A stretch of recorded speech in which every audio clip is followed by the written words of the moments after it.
Welcome to the Cruising Aboard Chicory video series, this time, pitch calculations. A subscriber to my channel, RMRoberts94, made a comment on the weather and wave forecasting aboard Chicory, a 46 Nordhavn Part 1 video, and asked, could you share how you calculate your pitch? So I'm going to dedicate this video to them answering that question. Thanks a lot for asking. I'm going to use the same 3-foot seas at 3 seconds, which is of course a 1-to-1 ratio that was in the original video.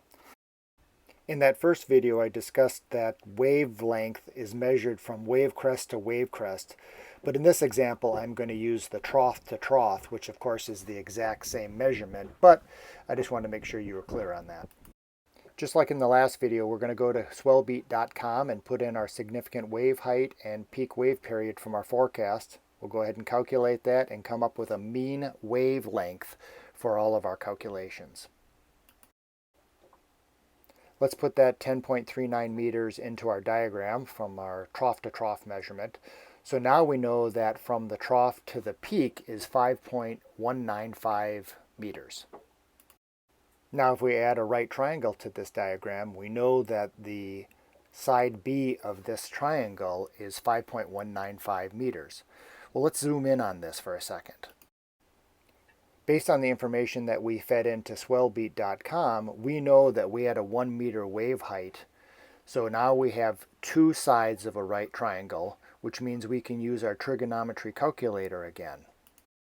I'm going to use the same trigonometry calculator located at Carbide Depot, and I'm going to enter in side A and side B information, and I'm going to hit calculate, and it's going to tell me that the angle A is 10.895 degrees. So now we have half of the pitch calculation figured out here. You can see that I've been going to 3 decimal places, but let's just call this basically 11 degrees of pitch one direction. But of course, as our boat traverses from one trough to another, it's going over 2 right triangles. It's climbing one and then plunging down the other side. So we need to look at that by adding both of those values together, which of course equals about 22 degrees. In the original video, I had 22.2 degrees, which I had 9.8 degrees climbing and 12.4 degrees bow down as we plunged over the wave.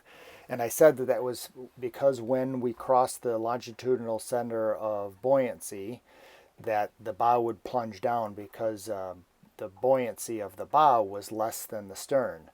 And this is something that I can show you how to figure out, but I'm not going to cover it in this video. If you're interested, certainly ask a question in the comments and I'll give more details.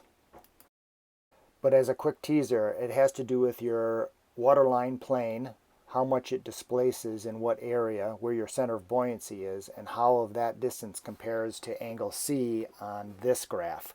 So if you're interested, once again, just ask in the comments and I'll do another video on this.